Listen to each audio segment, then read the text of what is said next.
Hey, John here. In today's lesson, I'm going to show you a really good picking exercise that you can apply to any kind of 3 note per string scale shape, really. But I'm also going to show you a systematic way of practicing this so you can get all the benefit out of the exercise by using all possible 3 note per string fingerings in your left hand. So the actual pattern goes like this. It's a 100% Paul Gilbert inspired exercise. So if we start here on the 5th fret, I'm just gonna demonstrate it now with the fingering 1, 2, 4. So if you think of like a really stupid scale shape, the sequence is gonna go like this. That's the first part, and then we go up. So basically we have a 6-note pattern, 1, 2, 3, 4, 5, 6. Then we have a 10-note pattern, 1, 2, 3, 4, 5, 6, 7, 8, 9, 10. And if you combine that, 6 plus 10 is 16. So we can use this with 16th notes and have it sort of even out every 4 beats. So we're gonna go 1, 2, 3, 4, 1, 2, 3, 4, 1, 2, 3, 4, 1, 2, 3, 4. And then we're gonna loop that twice, but using a different fingering every 2 times we do it. So we start with 1, 2, 3. So just a fingering. So we're gonna go again. 1, 2, 4.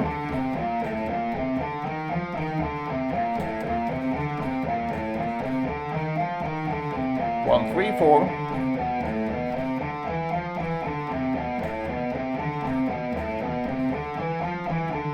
2, 3, 4. No one likes that one.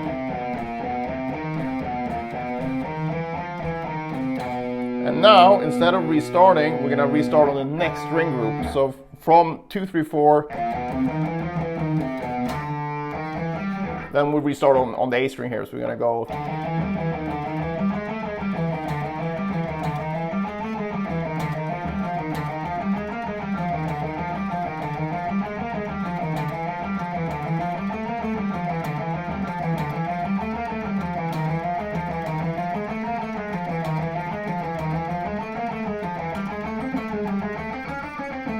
And so on until we reach the top.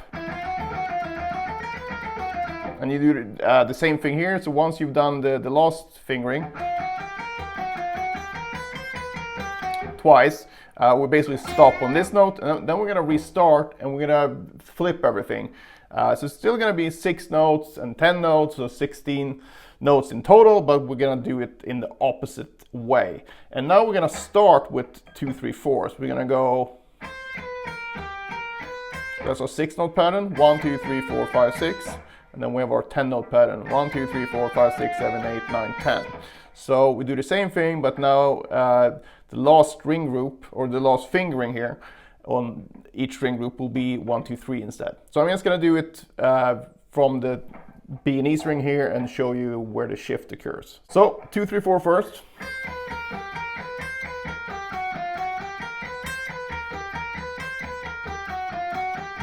1, 3, 4.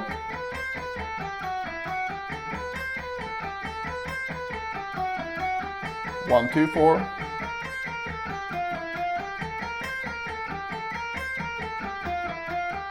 1, 2, 3.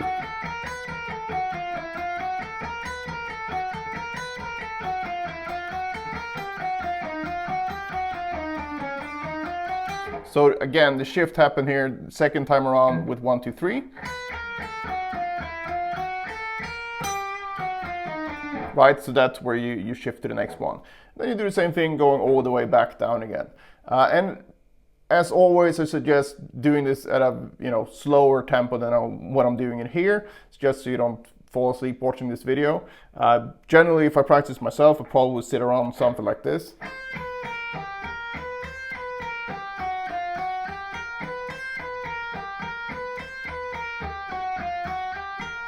Basically a tempo where I can ensure that every note is going to be as perfect as possible. And then you do that, like I said, up and then down, and then you can do it again in another position if you want. If you do that, it's not a bad idea to do it again, starting with an upstroke instead. So if we just shift up to the 9th fret here and play the first string group here starting on upstroke, so you can see what it looks like. So you got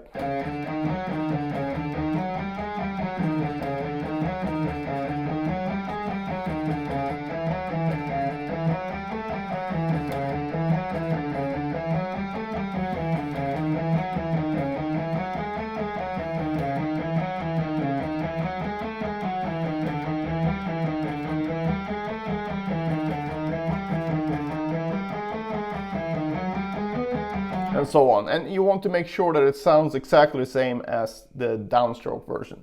And it's very important to do this, because otherwise you will end up building a technique that's really good starting on a particular pick stroke, but it's totally crap when you have to do it the other way around. And that's probably one of the most frustrating things you can experience if you spend a lot of time building a good technique one way, only to realize that, oh shit, I can't play this even though I spent hours doing it the other way. And you won't have to practice twice as much to become equally good in these. Instead, these will help each other out, because especially with alternate picking, you're always going to do a downstroke followed by an upstroke. So kind of doesn't make sense to have one pick stroke weaker than the other, because that will affect whether you start on a downstroke or an upstroke. So it's a very different feel starting with an upstroke as compared to a downstroke, because especially for string crossings, because you're going to get outside picking or inside picking depending on what you start on. So it's very important to get used to both. But like I said, it doesn't mean that you all of a sudden have like twice the workload. I would say that doing this, only starting with a downstroke or any type of exercise, kind of like going to the gym and you only do bicep curls with you know, the right arm or the left arm, and you spend a lot of time, and you know, you're not really gonna like the look of the weaker arm, I'm guessing. So don't do that to yourself. And also realize that all this picking stuff, especially picking, takes time, and you sit there and do a lot of exercise and you kind of like, you don't see much of a difference. But think of it this way, it's almost like playing a role-playing game, right? Where, nerd alert by the way, playing a role-playing game, but instead of getting to, you know, level 2 pretty quickly and getting some new things or abilities or whatever, so it kind of gives you some more motivation to carry on, and also you can see the experience points racking up. Guitar is kind of like starting at level 1, you don't see the experience points racking up, you don't see shit basically, but then all of a sudden, boom, you're at level 10 and you have all these new things that you can do. So that's the trick here, to be able to push through that, you know, level 1 through 10, and then get the reward, because it's very easy to do things and you don't see much difference for, you know, it can be days, even weeks sometimes, but then before you know it, you will just pop up and be on a new level if you practice correctly. That's the very important part here. You need to feed your brain the correct reps, and when you practice technique, just try to keep it as clean as possible. And then once you've done your homework, so to speak, you've done your boring thing, then you can have fun and, you know, try pushing it faster. And it doesn't really matter if you make some mistakes when you do that, because you need to make some mistakes. It's totally okay. But if you get this twisted and you sit there and you just, you know, I'm just gonna play it fast first and then clean it up, I think it's a very bad strategy. And I mentioned this in a previous video where I've never heard or seen, and I've looked into a lot of manuals and interviews with great classical musicians where anyone said like, well, I'm gonna work on this Chopin piece and I'm just gonna play as fast as possible first and then clean it up later. So I wouldn't necessarily put too much faith in that method. But again, if you've done something that already worked for you, keep doing that. But also, I'm guessing if you're actually watching this video at this point, you're probably looking for something that can help you get to the next level.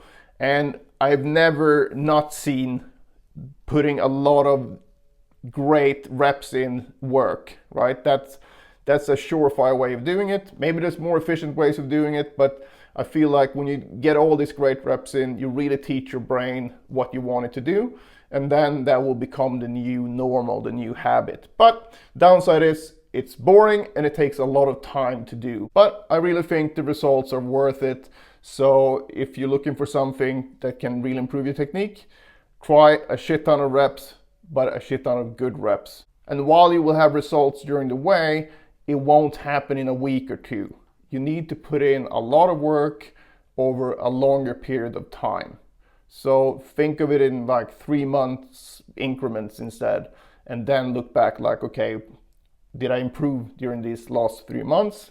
If yes, great, keep doing that. If you didn't, just look at what you did and see if you can change something for the next 3 months. So instead of being like, oh, I'm gonna try this for 3 days, and if I don't get great results, I'm gonna go to something else, because that's not enough data for you to realize if something worked or not.